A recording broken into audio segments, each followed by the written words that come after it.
Olhe, Provérbios é um livro muito bom, querido, prático, mas confesso a vocês que é um livro de difícil, sai daí, coisa, de difícil entendimento.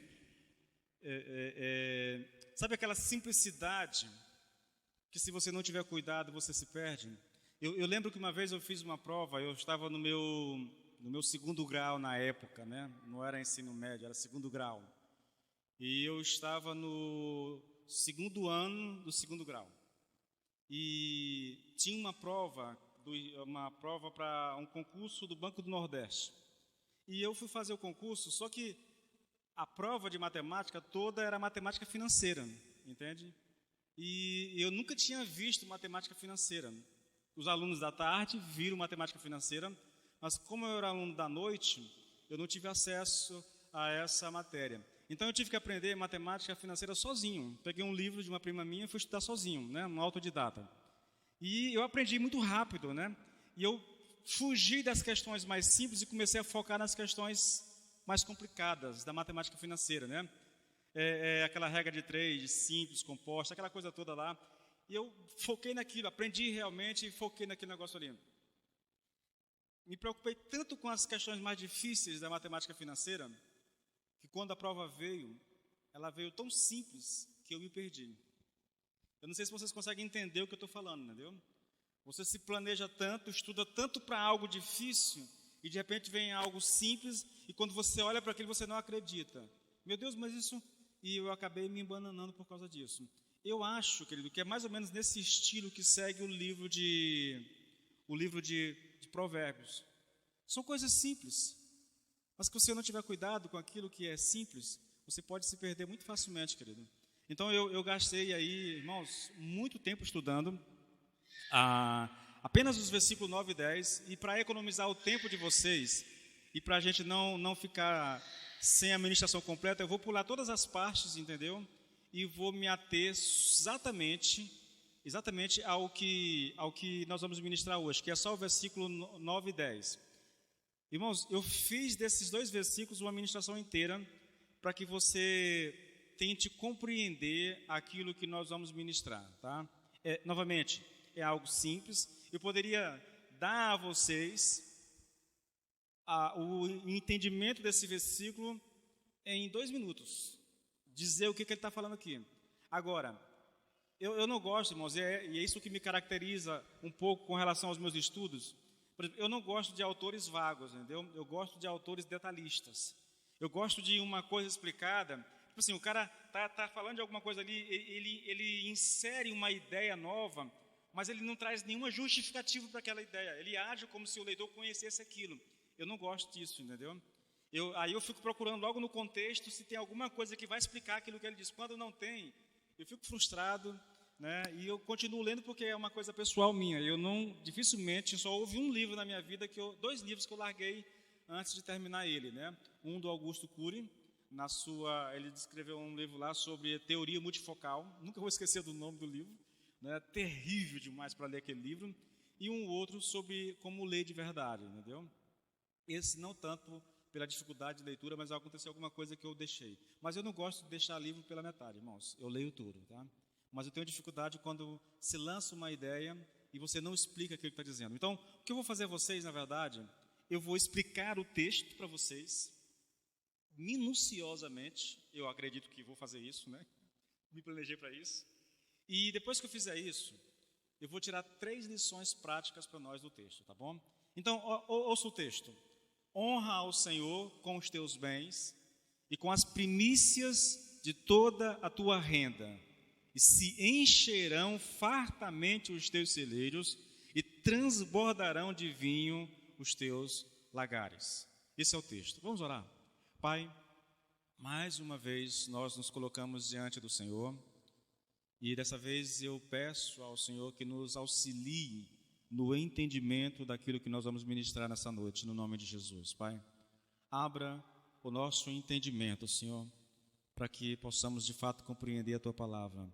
E mais ainda, Senhor, dar-nos a graça, Senhor, de querer viver a Tua palavra, Senhor, de desejar colocá-la em prática, no nome de Jesus. A mim, dá-me graça, Senhor, sabedoria, para que eu possa expor a Tua palavra de maneira fiel, Senhor, e que expondo de maneira fiel, os Teus filhos sejam abençoados. Peço isso tudo no nome de Jesus. Amém e amém. Veja, querido, honra ao Senhor com os teus bens e com as primícias de toda a tua renda, e se encherão fartamente os teus celeiros e transbordarão de vinho os teus lagares. Vamos começar com a palavra honra. Eu vou estudar algumas palavras. Honra. Essa palavra no original hebraico significa ser pesado. Tem outro significado, mas a ideia básica é ser pesado, né? Sabe o que significa? Estimar uma pessoa como sendo valiosa e declará-la como tal a fim de lhe dar peso ou preeminência social. Veja, estimar uma pessoa como sendo valiosa. Vou dar um exemplo. Digamos que eu fale da minha sogra, por exemplo, né? Eu quero estimar a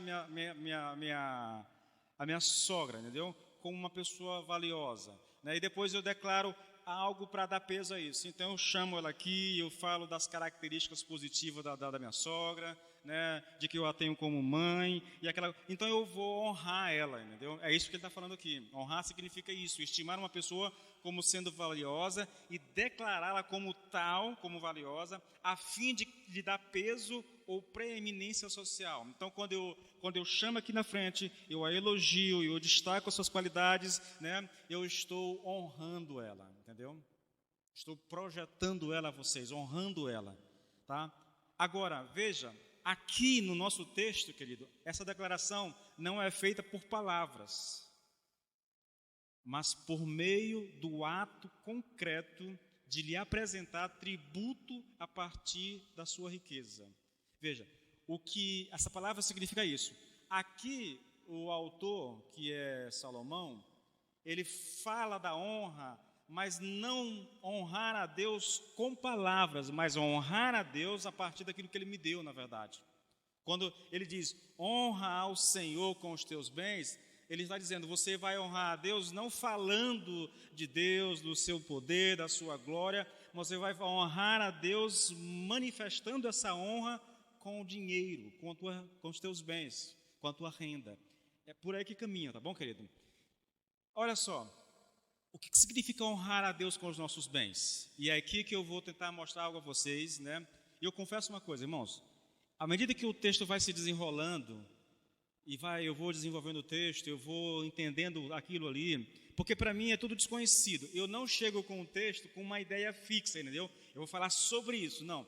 Eu vou estudar o texto e eu vou descobrir o que o autor está dizendo realmente, olhando o significado das palavras, olhando outras versões, olhando o dicionário e tudo mais, entendeu? E à medida que eu vou descobrindo, eu vou me surpreendendo. Quando eu cheguei nas conclusões práticas, irmãos, eu digo, meu Deus do céu, né? Pense numa paulada que eu tive, irmãos, quando eu cheguei às conclusões do texto, entendeu? E eu espero que vocês sintam algo parecido com aquilo. É um choque, irmãos, na verdade. Olha só, o que significa honrar ao Senhor com os nossos bens, querido? A primeira coisa que nós vamos fazer aqui, irmãos, a primeira questão que nós vamos fazer aqui, trabalhar aqui, é compreender, tá bom? Se nós quisermos ser honestos com as Escrituras, nós vamos compreender aquilo que é dito por uma perspectiva bíblica. Então, eu estou falando aqui do Velho Testamento. Nós vamos olhar o Velho Testamento e procurar como os judeus da Antiga Aliança honravam o Senhor com os seus bens, e isso, com certeza, tá bom? Tinha a ver com as contribuições dos judeus ao Senhor. Então, veja, eu quero chamar vocês, porque uma coisa é eu ler o texto com a minha perspectiva de mundo de hoje, tá? Com a compreensão que eu tenho de hoje. Outra coisa é eu olhar para o texto com os olhos do autor, então eu mergulho na cultura deles, entendeu? Na história deles, e eu vou ver como eles honravam ao Senhor com os seus bens, entendeu? Veja, querido, isso é muito interessante, irmãos. Toda a honra a Deus tinha, nesse aspecto aqui, tinha a ver com contribuição, irmãos. E aí a gente pode classificar todo tipo de contribuição no Velho Testamento usando dois tipos de categorias, dízimos e ofertas. E observe que eu estou colocando dízimos e ofertas como categorias. E por que eu faço isso? Porque existia vários tipos de dízimos e de ofertas no Velho Testamento. O que eu vou chamar você para fazer é para nós olharmos o texto pela perspectiva de um judeu. Então nós vamos olhar aqui o Pentateuco, principalmente o Pentateuco, quando Deus estabelece a lei dos dízimos, das ofertas, e nós vamos entender, querido, o que é isso, na verdade, de acordo com o contexto do judeu. Eu vou citar alguns tipos de dízimos que havia no Velho Testamento, irmãos. Aí eu quero que você deixe sua Bíblia aberta, tá bom? Nós precisamos de Bíblia aberta para a gente trabalhar isso aqui. Deuteronômio, capítulo 14, a partir do versículo 28. Olha, nós vamos falar de um tipo de dízimo aqui em Israel. De 3 em 3 anos, ajuntem a 10ª parte das colheitas daquele ano e recolham na cidade onde moram. Isso é para os levitas, que não receberam herança como as outras tribos, e para os estrangeiros, os órfãos e as viúvas que vivem na sua cidade. Assim eles poderão comer com fartura e saciar-se. Então o Senhor, seu Deus, abençoará o trabalho de vocês. Então, eu tenho aqui um tipo de dízimo que era recolhido de 3 em 3 anos, e esse dízimo ele era para os levitas, para os estrangeiros, os órfãos e as viúvas que viviam naquele lugar, entendeu? A promessa é, se vocês fizerem isso, o Senhor, o seu Deus, abençoará todo o trabalho de vocês. Um tipo de dízimo, tá bom? Agora, Números 18, a partir do versículo 23. 23, Número 18, 23. É dever dos levitas fazer o trabalho da tenda do encontro e assumir a responsabilidade pelas ofensas contra ela. Este é um decreto perpétuo pelas suas gerações. Eles não receberão herança alguma entre os israelitas. Em vez disso, dou como herança aos levitas os dízimos que os israelitas apresentarem como contribuição ao Senhor. É por isso que eu disse que eles não teriam herança alguma entre os israelitas. Veja, tribo de Levi era uma tribo que não teve herança como as outras tribos tiveram, terras, né? Essa tribo foi separada para servir o Senhor. Porque eles não tinham herança, eles seriam sustentados com o dízimo do povo. Esse dízimo aqui é um dízimo que é levado para o templo, entendeu? Esse dízimo, todo o dízimo, 10% daquilo que eles produziam era levado ao templo, e esse dízimo era para sustentar os levitas, né, e também os sacerdotes. Só que o sacerdote, eu vou já mostrar para vocês, eles tinham um dízimo específico, tá bom? Aí eu falo agora do dízimo do sacerdote. Olha só, Números 18, 25. É a sequência do texto. O Senhor disse depois a Moisés: diga o seguinte aos levitas: quando receberem dos israelitas o dízimo que lhes dou como herança, vocês deverão apresentar 1/10 daquele dízimo como contribuição pertencente ao Senhor. Assim vocês apresentarão uma contribuição ao Senhor de todos os dízimos que receberam dos israelitas. Desses dízimos, vocês darão a contribuição do Senhor ao sacerdote Arão. Observe.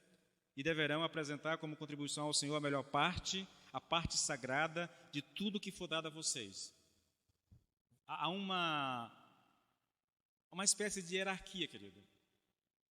No templo, no tabernáculo, e nas terras que cercavam o tabernáculo ficavam os sacerdotes e os levitas. Os sacerdotes eram os responsáveis por ministrarem diante do Senhor o sacrifício. O sumo sacerdote entrava no Santo dos Santos. Os levitas, eles auxiliavam, aqui nesse período, eles auxiliavam no transporte das coisas santas, tabernáculo, todas as peças do tabernáculo, entendeu? Eles carregavam nas costas, tá? Vejam, na verdade, uma tribo, né? Aquilo que estava no Santo dos Santos, a arca, algumas coisas, eram carregadas nas costas, não podia ser carregada nos ombros de animais, e a parte pesada era carregada por animais, tá? Mas olha só, ao dízimo que os levitas recebem do povo, desse dízimo que os levitas recebem do povo, eles tiram 10% e eles dão ao Senhor, mas na verdade isso é passado para os sacerdotes. Agora, Deuteronômio 14, 22. Olha que coisa interessante.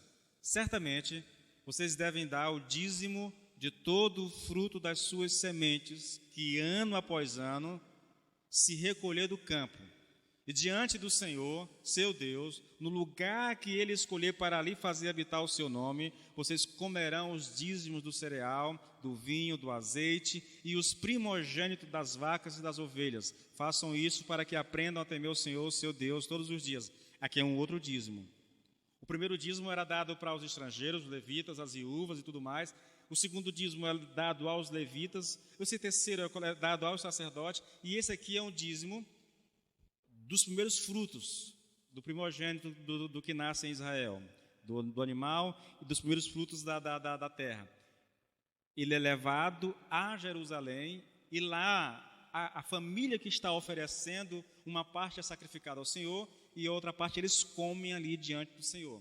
Então são tipos diferentes. Irmãos, eu quero que você entenda como funcionava isso no Velho Testamento. É uma maneira de você entender toda essa questão ritualística do Velho Testamento no que diz respeito à contribuição do povo de Deus, tá? Existem outras coisas? Existem, irmãos. Não dá para ver tudo o que acontece lá, tá bom? Mas olha só, pelo menos isso aqui era o que regia o povo. Um dízimo recolhido a cada 3 anos, que era oferecido ao sacerdote, às viúvas, aos estrangeiros e tudo mais, aos levitas.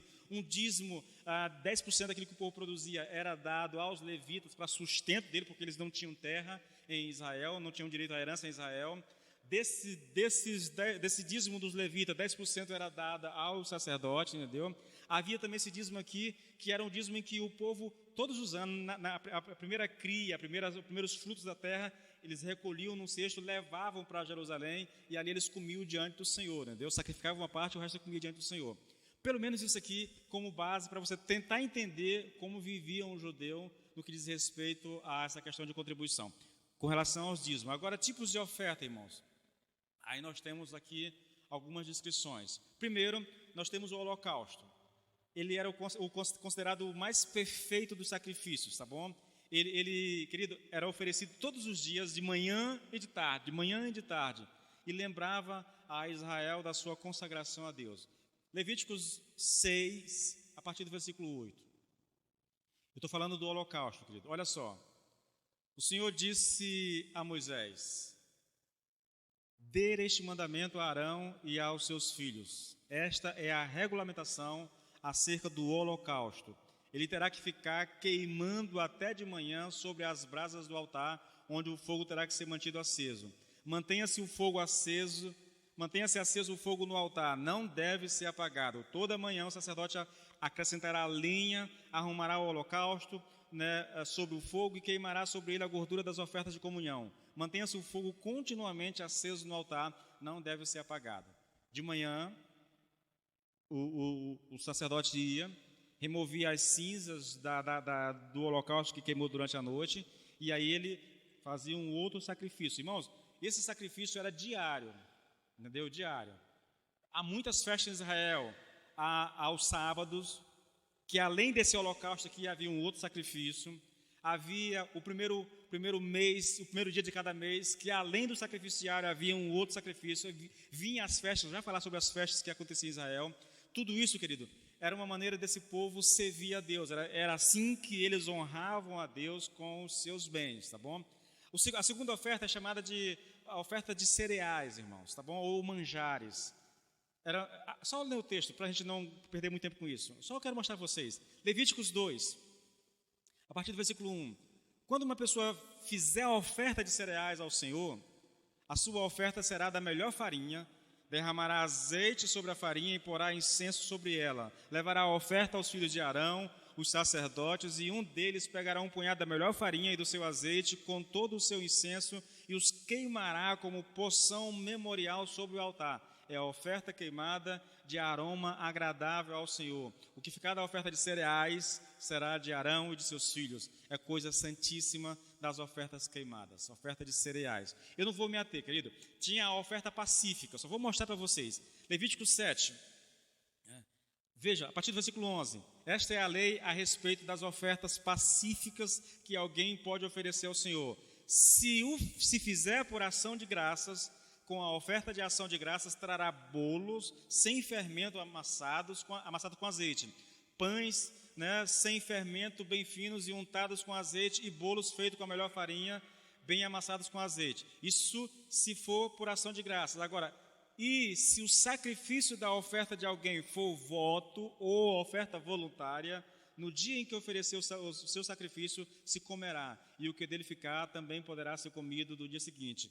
É um outro tipo de oferta. Veja, irmãos, há o holocausto, feito todos os dias, há a oferta de cereais, há essa oferta pacífica, há uma oferta pelo pecado, entendeu? Está aqui em Levítico 6, 24.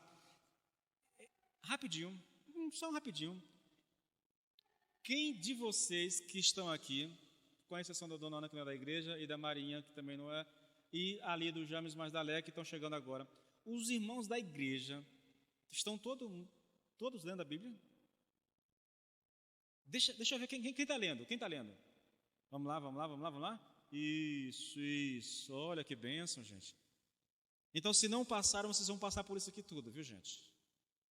É chata a leitura? É, irmãos. Mas você vai entender como que aquele povo cultuava a Deus, entendeu? Era muito diferente, irmãos, do nosso culto hoje, tá? Muito diferente. Havia muitas obrigações, muitas ofertas, muitos tipos de oferta, tipos de dízimos, entendeu? Mas essa era a maneira em que eles honravam ao Senhor. Não se falava de honrar ao Senhor com palavras. Isso era uma outra coisa. No que diz respeito à questão financeira, irmãos, a honra vinha com a contribuição, tá bom? Então tinha oferta para tudo, irmãos. Eu vou até pular isso aqui. A oferta pelo pecado, a oferta pela culpa. São vários tipos de oferta, querido. Olha só. Parece óbvia a conclusão que dízimos e ofertas eram os meios pelos quais os judeus da antiga aliança honravam o Senhor, né? E honrar ao Senhor com os seus bens significava manter o culto, provendo tudo o que era necessário para a realização dos seus sacrifícios diários, né? Os sacrifícios diários, os holocaustos, as festas sagradas. Haviam 3 festas sagradas em Israel: a festa dos pães asmos, que era a Páscoa, a festa das semanas ou colheitas, que é a festa do Pentecoste, e as festas das cabanas, irmãos, que do tabernáculo. A Páscoa todo mundo conhece, né? É aquele ritual de matar o cordeiro ali, comer com a família. A festa das semanas ou das colheitas é a festa das primícias, que eu vou já falar, tá bom? Acontecia uma vez por ano, na época das colheitas. Os primeiros frutos das colheitas eram levados para Jerusalém e ali isso era comido diante do Senhor, festa das primícias, né? Pentecoste, porque essa festa acontecia 50 dias após o término da Páscoa, tá bom?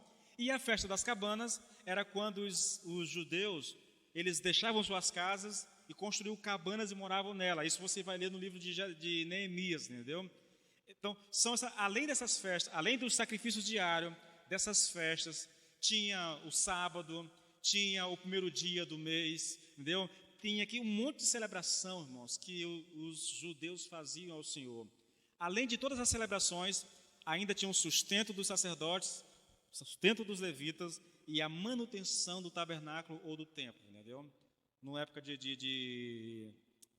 depois que construiu o templo lá de Salomão, eles faziam reparos constantes no templo, entendeu? Então, todo esse dinheiro envolvido aqui com as festas, com os sacrifícios, com o sustento dos levitas, dos sacerdotes e tudo mais, isso era uma maneira do judeu honrar a Deus, tá? Veja, querido, é interessante, irmãos. A despeito de eu dizer que essa era a maneira de eles honrarem ao Senhor, não se mantinham o culto, irmãos, com qualquer dízimo ou com qualquer oferta. Eles tinham que dar o melhor para Deus. Eu vou já falar sobre isso, querido, e vocês vão entender, na verdade. Irmãos, uma coisa que eu aprendi ministrando isso aqui, estudando isso aqui, é que Deus não aceita de nós nada que não seja o nosso melhor. Para honrar a Deus, tem que ser o nosso melhor, irmãos. Eu vou falar sobre isso nas aplicações, tá? Foi o que mais me deixou assustado com essa ministração, foi isso. Repito, quando eu vou preparar a ministração, eu não tenho em mente o que eu vou falar, entendeu? Eu vou estudando e é o texto que vai me direcionando, entendeu? E eu fui levado para uma direção, irmãos, que eu fiquei assim um pouco assustado no final.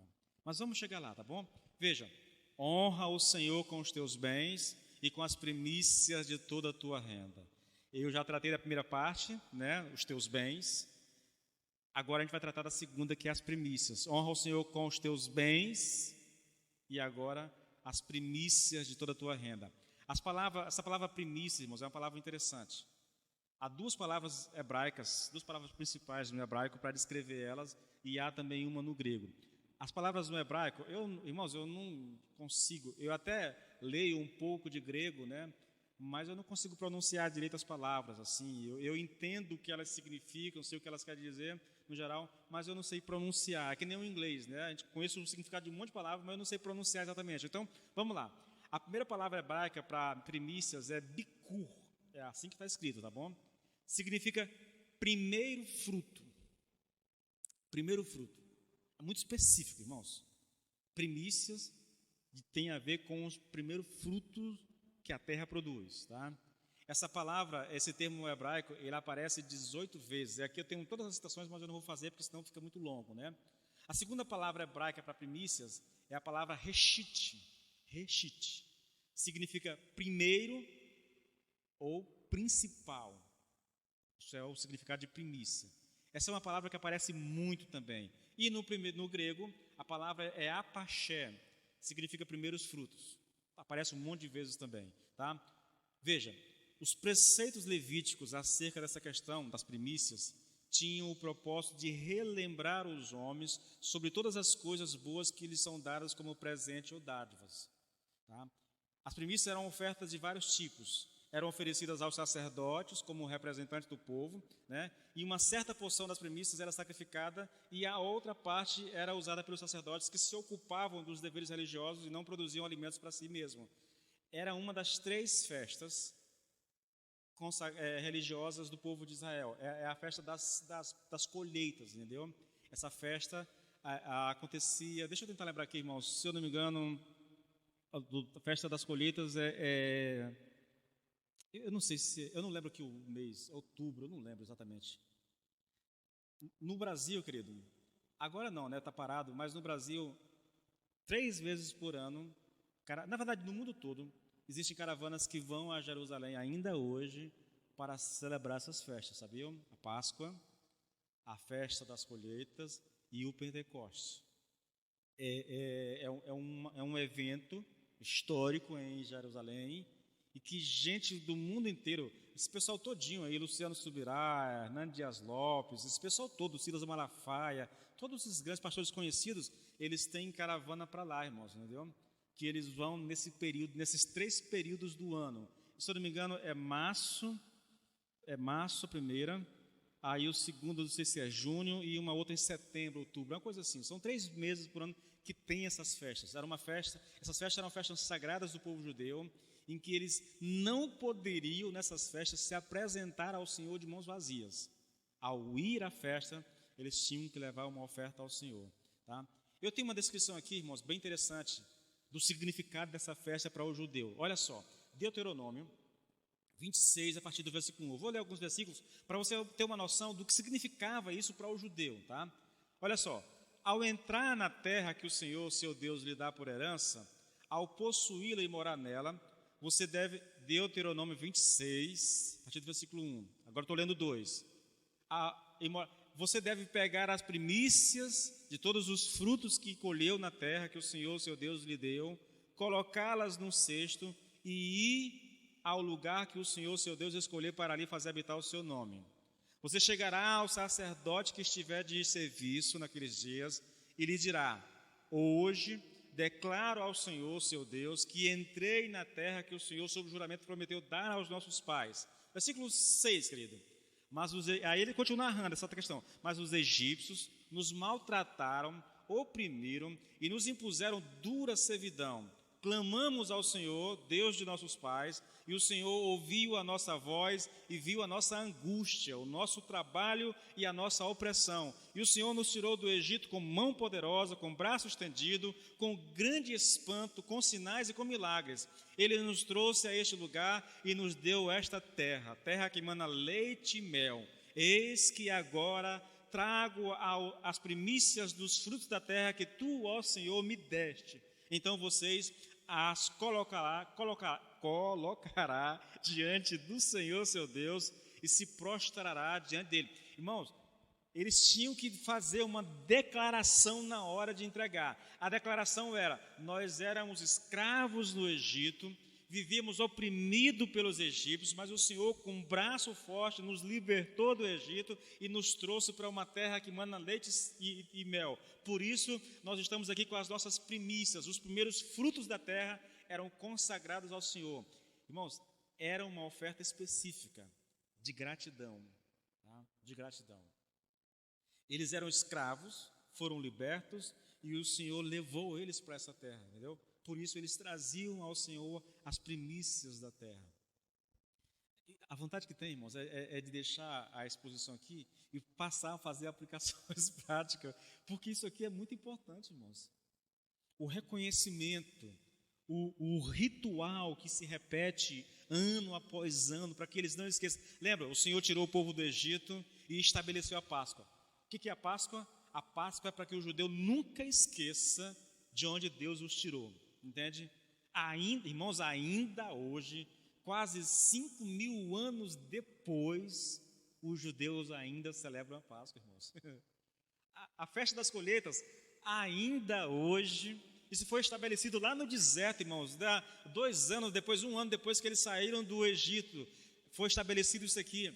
Ainda hoje eles fazem. É uma lembrança de que eles estão ali e possuem o que possuem porque Deus foi bom para com eles.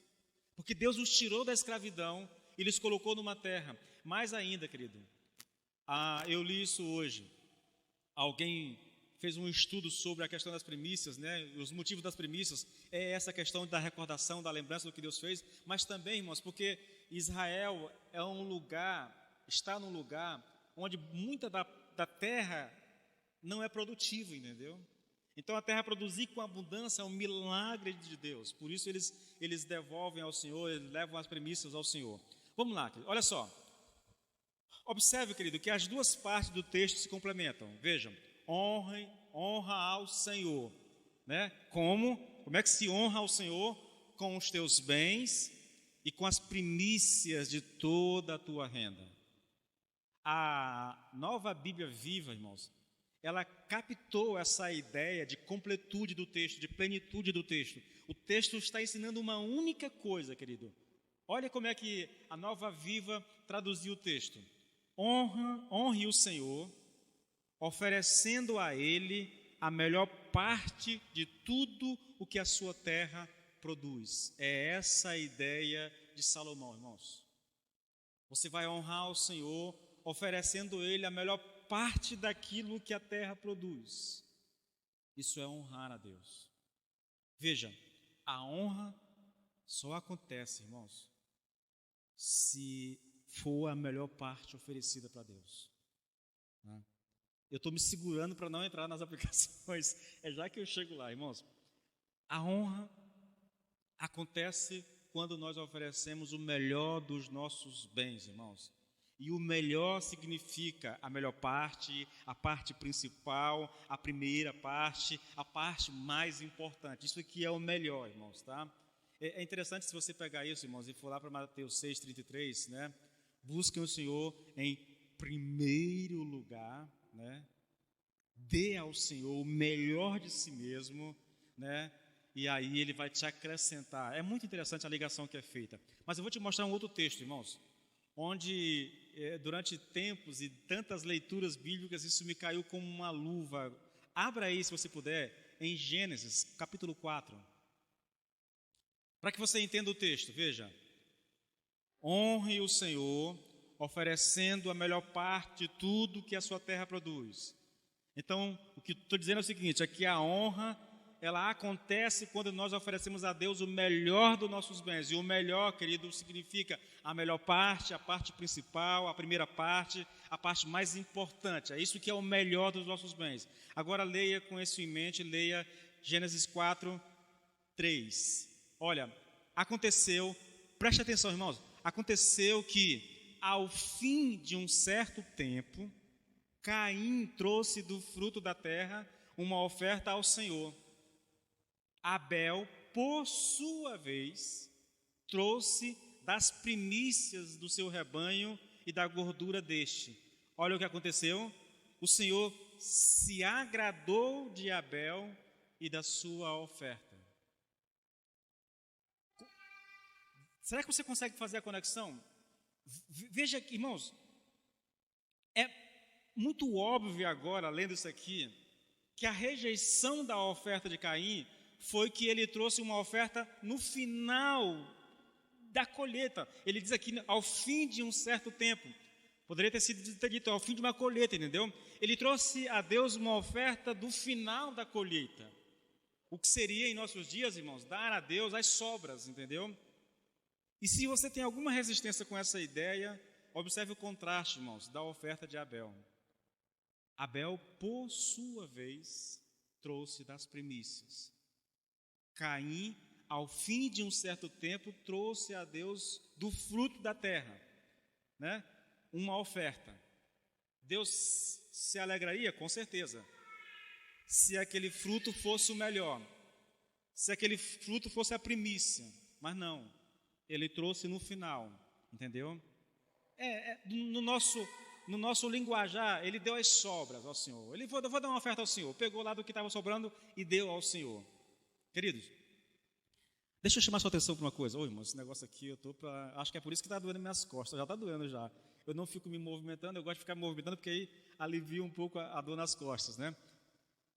Olha só, lembra lá, o Senhor Jesus Cristo está no templo, perto do lugar onde as ofertas são colocadas. Muita gente está indo ali e levando as suas ofertas.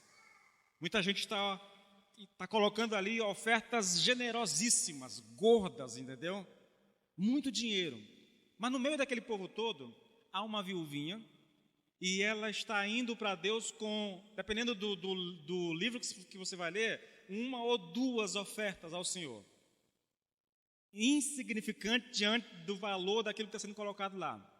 O Senhor chama os discípulos e diz para ele, olha, quem mais deu hoje foi aquela viuvinha. Por quê? Porque ela deu o melhor que ela tinha. Ela deu tudo o que tinha, irmãos. Isso é primícia.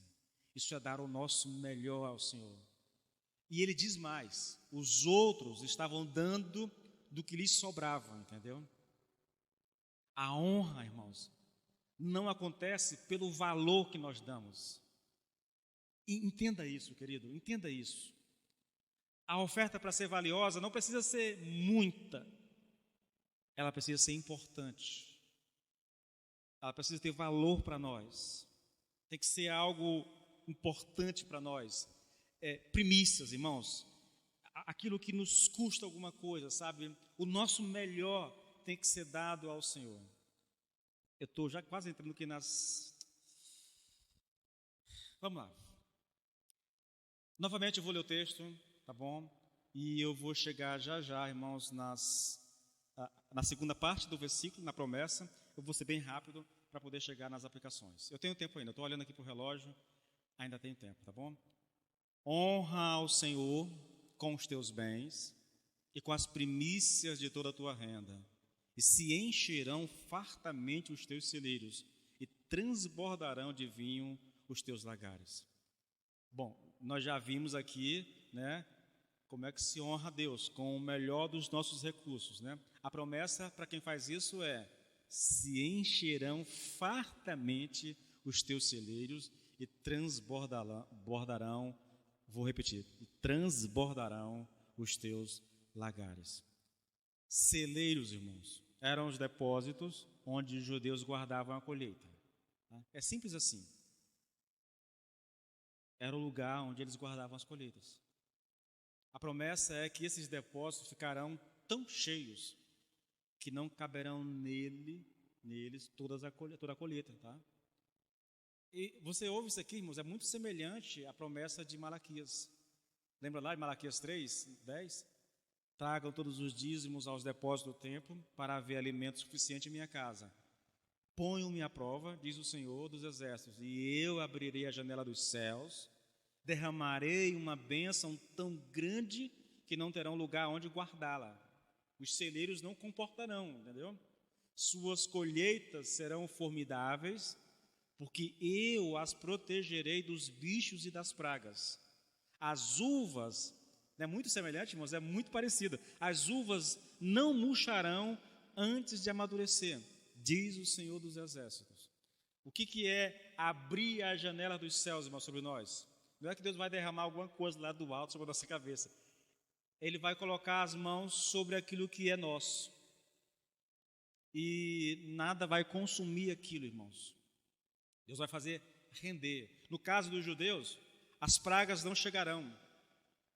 Os gafanhotos não chegarão na colheita, entendeu? Não destruirão a colheita.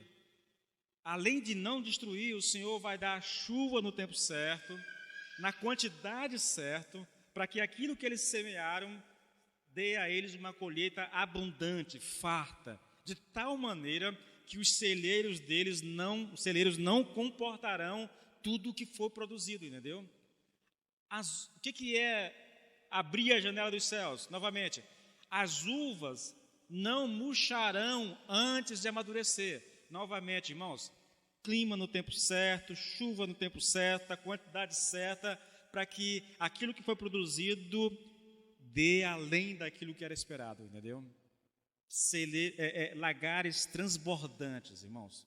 O lagar, querido, era um dispositivo que consistia de duas partes. Na parte superior havia uma prensa, onde eram pisadas as uvas, e na parte inferior se recolhia o suco, entendeu? A promessa é, o lagar vai transbordar, irmãos. Ou seja, ele vai ficar tão cheio, como diz o bom maranhense, vai vazar pelas beiradas, entendeu? Vai transbordar. Essa é a promessa.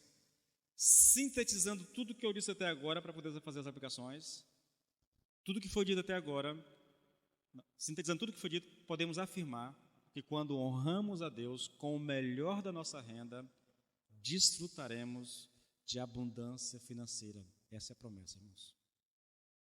Essa é a promessa. Eu sei que deveria surgir na nossa mente, né, perguntas, mas pastor, eu sou um dizimista há tanto tempo e eu não desfruto disso. Por quê? Eu creio que as aplicações, querido, elas vão responder isso a vocês. E creio mais ainda, que as aplicações disso aqui, irmãos, elas podem nos auxiliar na compreensão da maneira como nós lidamos com Deus. Porque, irmãos, vocês vão aprender que o simples fato de dizimar não honra a Deus. A simples oferta não honra a Deus, irmãos. E eu quero que você entenda isso. E eu não estou ministrando isso, irmãos, para que você traga ofertas gordas para cá, Não, eu quero que você compreenda a Bíblia, aquilo que é ensinado, tá? Eu quero que você tenha em mente uma compreensão plena, não porque é impossível, irmãos, mas pelo menos uma compreensão boa, né, de algumas questões no que diz respeito a essa questão financeira, a vida financeira. Vamos para as aplicações práticas. Primeiro, nem todo o ato de dizimar e ofertar honra a Deus. Se não for o melhor, irmãos, não honra a Deus. Aprenda isso. Nem todo o ato de dizimar e ofertar honra a Deus. Se observarmos as especificidades divinas quanto ao que Ele quer do seu povo, isso ficará bem claro para nós. Vou te mostrar. Primeiro, vou dar alguns exemplos. Todo primogênito do homem e dos animais pertence a Deus. Eu vou te mostrar aquilo que Deus quer de nós. E o que eu vou te mostrar é isso. Deus sempre vai requerer de nós o melhor, irmãos, e Ele não aceita menos do que isso. Eu estou te dando exemplo. Primeiro exemplo. Todo primogênito do homem e dos animais pertencia a Deus. Vou te mostrar o texto. Êxodo 13, 2. Consagre-me todo primogênito, todo que abre a madre de sua mãe entre os filhos de Israel, tanto de homens como de animais, é meu. Irmãos, por que o primogênito?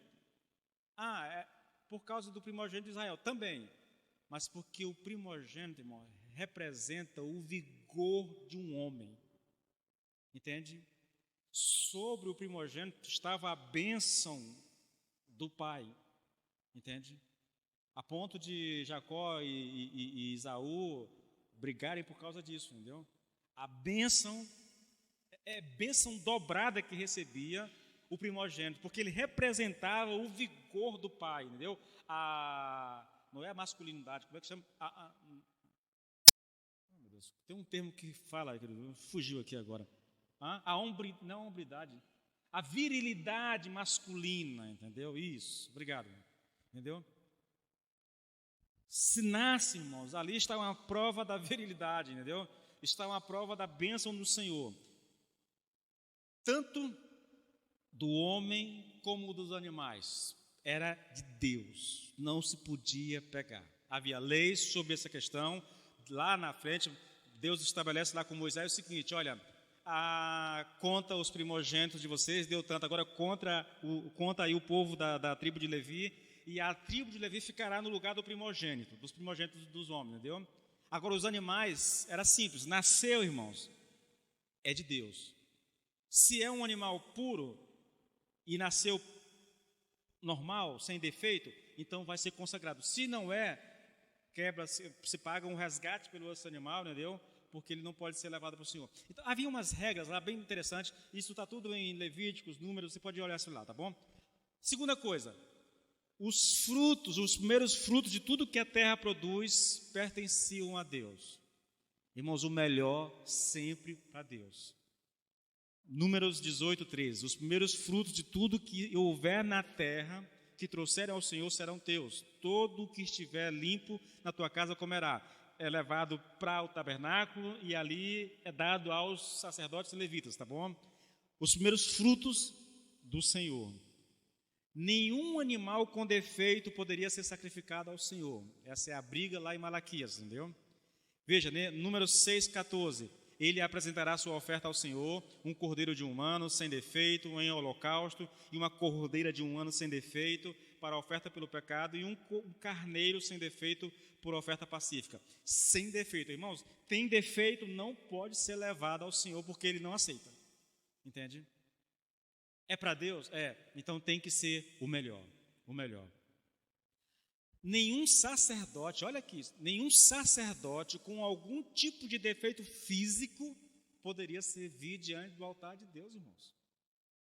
Levíticos 21, 17, fala a Arão dizendo: ninguém dos teus descendentes, nas suas gerações, em quem houver algum defeito, se chegará para oferecer o pão do seu Deus.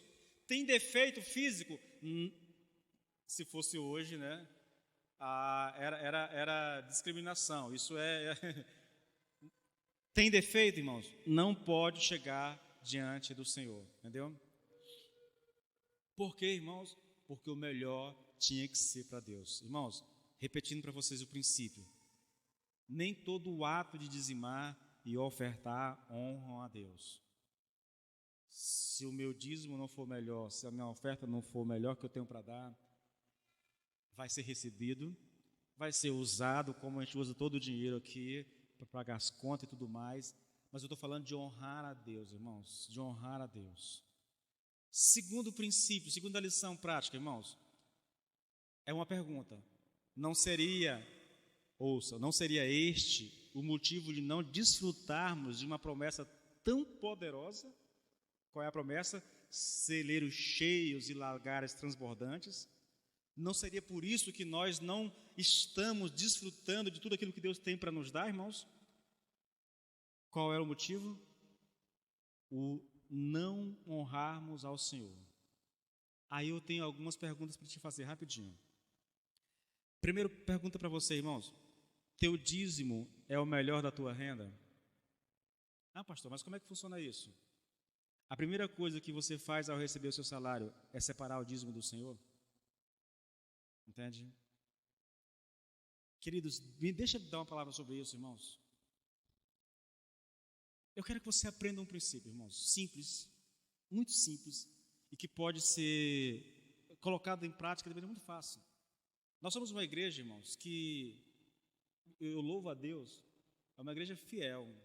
A imensa maioria dos irmãos são fiéis dizimistas. Isso é muito bom, querido, entendeu? é bênção de Deus ter uma igreja assim. Estudando aqui, eu li um material de um pastor assembleiano, que ele diz, irmãos, que 70% das pessoas que estão nas igrejas não são dizimistas. Sabiam disso? É um número muito elevado. Eu conheci um pastor, irmãos, de uma igreja bem maior, 3 vezes, 4 vezes o tamanho da nossa, em que ele, irmãos, recebia um salário que era menor do que o meu. Por quê? Porque os irmãos não dizimavam. Entende? Mas o que eu vou te ensinar aqui, querido, pode tornar a tua vida melhor ainda. Porque eu quero que você aprenda a honrar a Deus. Pastor, como é que honra a Deus com o dízimo? Irmãos, vou ser bem simples com você. Eu fiz isso durante toda a minha vida, tá? Enquanto antes de ser pastor. E como pastor, né? Quando eu vou prestar conta, na hora que eu presto conta, o dízimo já fica logo ali, irmãos, entendeu? E nem envelope eu pego, na verdade, porque já fica logo lá, entendeu? Eu nem pego esse dinheiro, na verdade. Só para contar e depois tira lá, tá bom? Mas olha só, como é que nós honramos a Deus? O que é dar o melhor para Deus? O principal, irmãos, você recebeu o teu salário, na hora que recebe, irmãos, antes de pagar quem quer que seja, separe o do Senhor. Isso é honrar a Deus. Honrar a Deus. É um gesto simples, irmãos. E que às vezes a gente deixa de honrar a Deus, eu não sei nem por quê. Porque não dá naquela hora, vai aí paga todas as contas, lá no final vai e tira do Senhor. Puxa, ele dizimou, ele poderia ter feito isso lá no começo, porque lá no começo estava honrando a Deus. Mas não, deixa para tirar lá por último, irmãos. Isso não honra ao Senhor. Lembra da oferta de Caim? Ele deu do restante. Lá no final das coisas, ele tem uma oferta para o Senhor aqui. Isso não serve, irmãos. Não serve.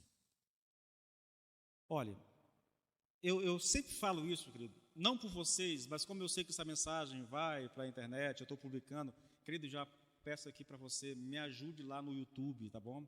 Vou mandar novamente o link para vocês, entre lá, se inscreva no grupo, tá bom? Compartilhe a mensagem. Deixa isso fluir um pouquinho para ver como é que a gente faz, tá bom? Eu já estou com outra mensagem subindo já, amanhã vai estar tem outra mensagem lá no YouTube. Tem a conta minha lá, tá bom? Já tem uma mensagem e eu estou subindo de hoje para amanhã uma segunda mensagem. Eu tenho umas 10 mensagens já em vídeo para mandar, tá bom? Para subir, na verdade. Então, queria que você não só acessasse a conta, como se inscrevesse, curtisse a página, entendeu? E compartilhasse com seus amigos, tá? É uma forma de a gente tornar conhecido o nosso trabalho, querido, entendeu? Pelo menos a nossa pregação, tá? E não é porque eu estou pregando, não, irmão. Se os irmãos que foram pregar aqui quiserem que eu grave eles, eu gravo sem nenhum problema e coloco lá do mesmo jeito, viu? Viu, Márcio, Bianca, Alex, o pessoal que estiver aí, não tem nenhum problema não, tá bom, gente? Tá? O que nós queremos realmente é anunciar o Evangelho e as redes sociais é uma boa ferramenta, tá bom? Então, veja, por causa disso, eu imagino alguém perguntando assim, mas pastor, o dízimo não é uma coisa do Velho Testamento? Por que está falando sobre isso? Irmãos, eu tenho ouvido tanto isso. Há um pastor chamado Leandro Lima, da Presbiteriana, e nas minhas pesquisas eu encontrei o material dele, né? Os 3 tipos de dízimo no Velho Testamento. Basicamente o que eu falei aqui, né? O cara está... A única coisa que ele está fazendo ali é explicando, foi o que eu fiz aqui, ele está explicando, ele está explicando como funcionava isso. Só isso. Ele não está pregando sobre, ele só está explicando como funcionava, entendeu? Aí o povo cai, irmãos. Pastor ladrão, pastor só pensa em dinheiro, pastor não sei o que tem, bababá, bababá. Meu Deus, gente, o povo está armado. Olha, sabe uma coisa que eu tenho descoberto, irmãos? Os críticos do dízimo, desse discurso de que dízimo é do Velho Testamento, geralmente só são críticos, irmãos, porque não são dizimistas. E porque querem uma justificativa para não levar os seus dízimos ao Senhor. Então, para essas pessoas, irmãos, eu pergunto o seguinte, olha, se não devemos falar do dízimo porque é do Velho Testamento, então se é para seguir essa lógica, nós também não deveríamos mais pregar sobre o Velho Testamento, não é verdade? Porque o dízimo é do Velho Testamento, eu não posso falar. Então esquece o Velho Testamento. Ou então me diga o que é do Velho Testamento que eu posso pregar no Novo.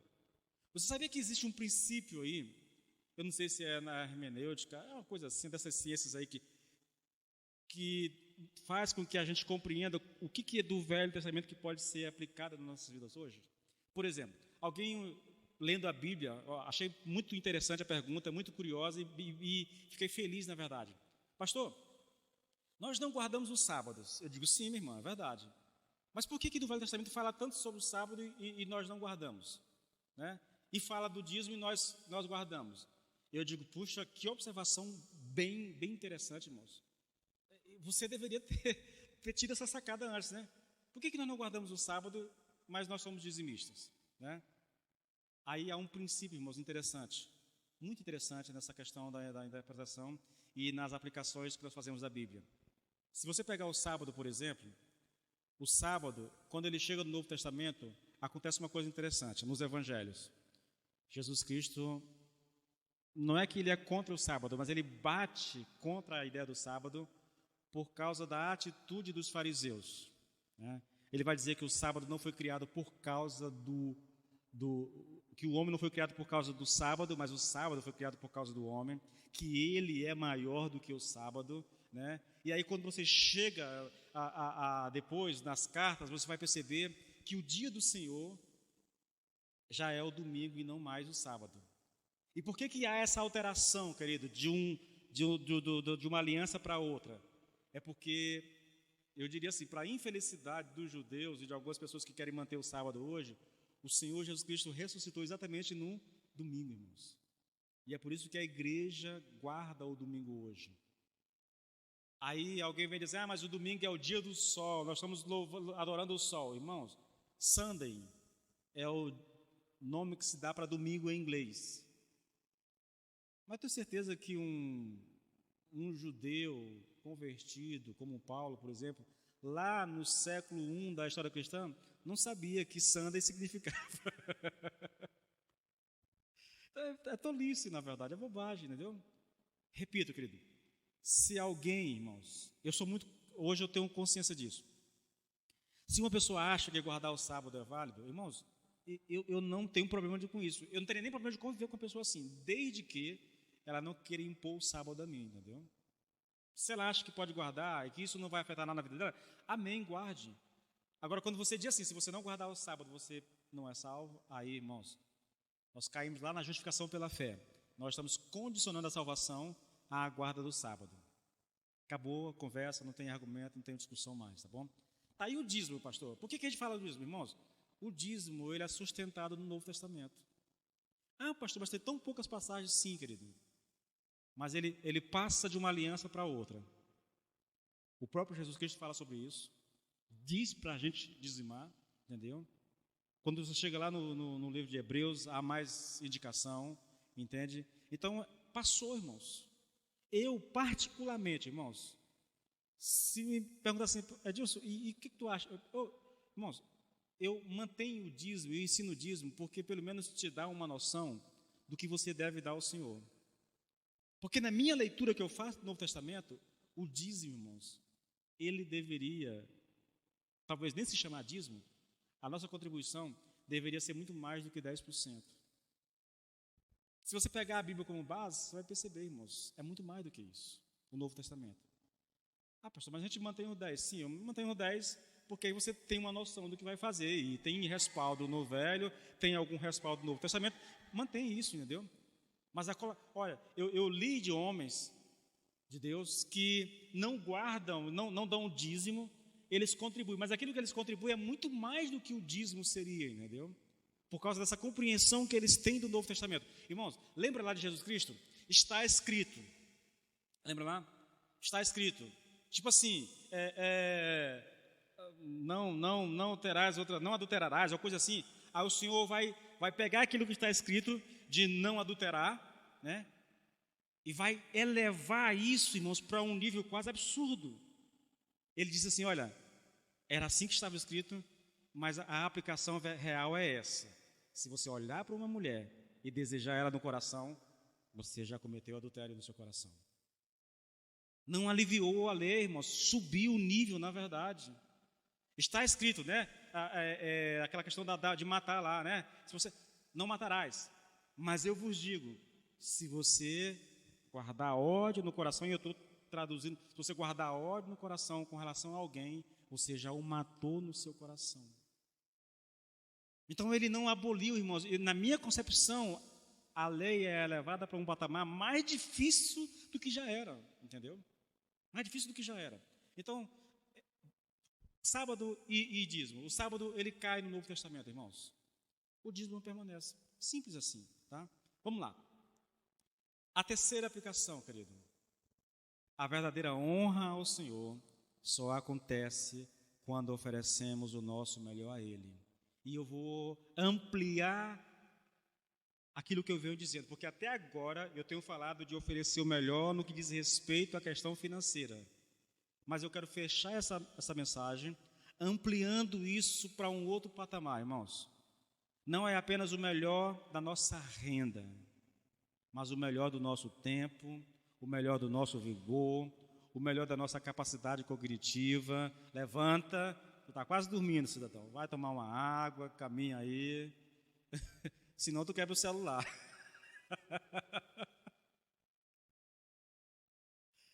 É o nosso melhor, irmãos. Se você quer honrar o Senhor, tem que ser com o melhor. Irmãos, me permita te dar algumas coisas pessoais. São aplicações que eu faço para mim mesmo. Por exemplo, quando você vem ao culto, querido, o nosso horário para com Deus é 7 horas. Irmão, se você chegar aqui 7h10, você está desonrando ao Senhor. Isso é desonra, irmãos.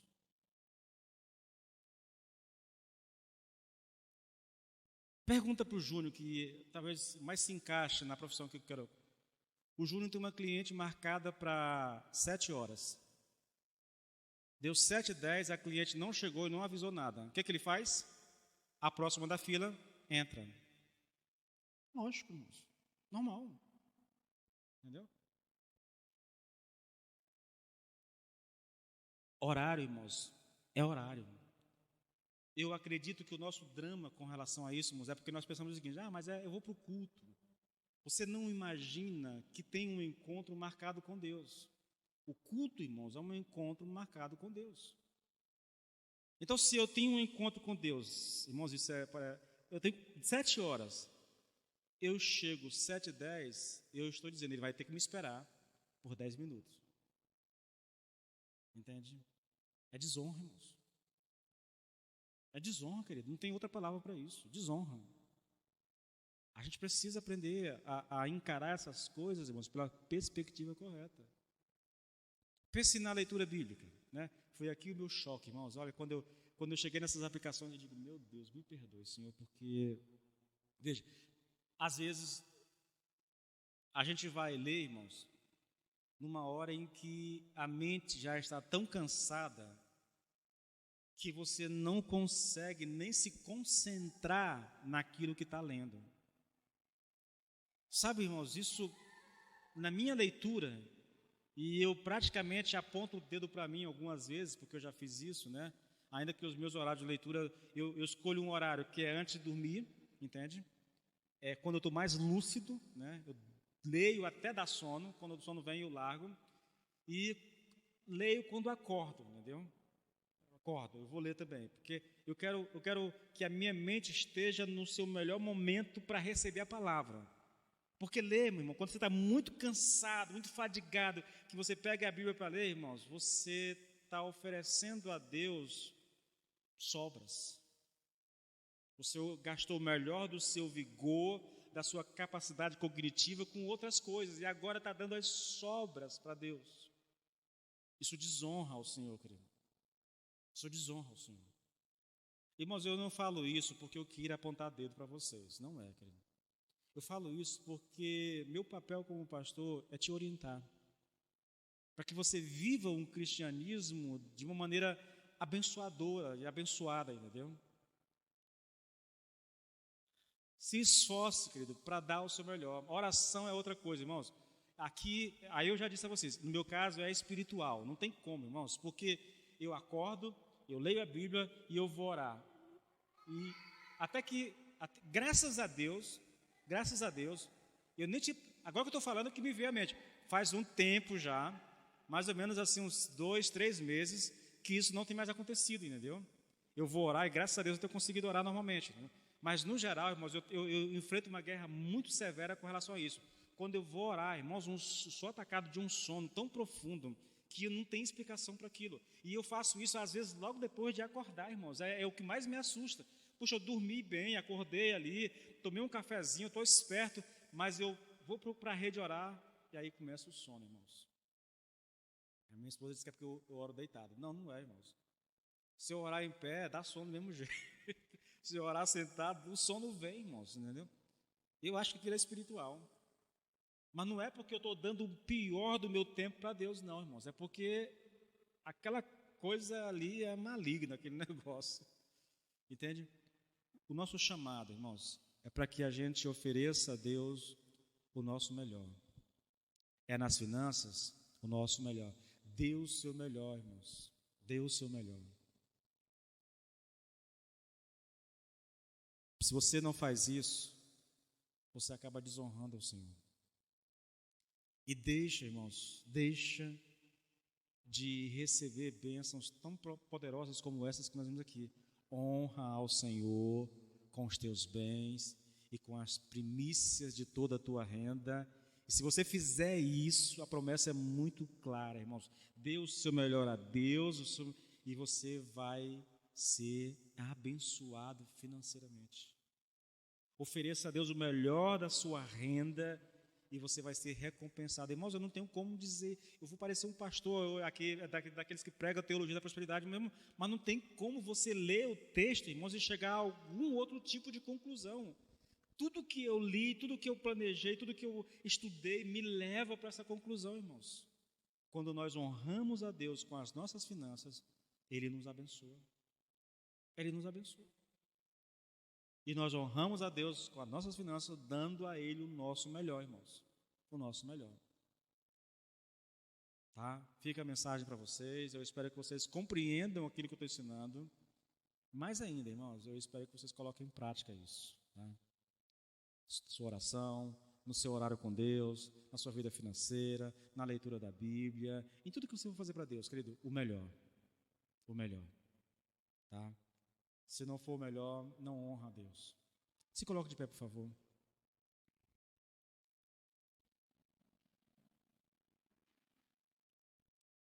Pai, estamos diante do Senhor. Ouvimos uma palavra, Senhor, poderosa, mas ao mesmo tempo, Senhor, confrontadora. Mas é uma palavra, Senhor, que tem a intenção de nos abençoar. A intenção de nos levar a uma postura correta diante do Senhor, porque se fizermos isso, Senhor, a promessa do Senhor se cumprirá sobre nós. Pai, não é porque está no Velho Testamento que não vai se cumprir, Senhor, porque o Senhor também é Deus do Velho Testamento e não só do Novo, Pai. Portanto, nós cremos, Pai, que se nós honrarmos ao Senhor com o melhor das nossas rendas, nós desfrutaremos de bênção financeira no nome de Jesus, Pai. A minha oração é que o Senhor nos ajude a colocar isso em prática, para a glória do Teu nome. Amém e amém.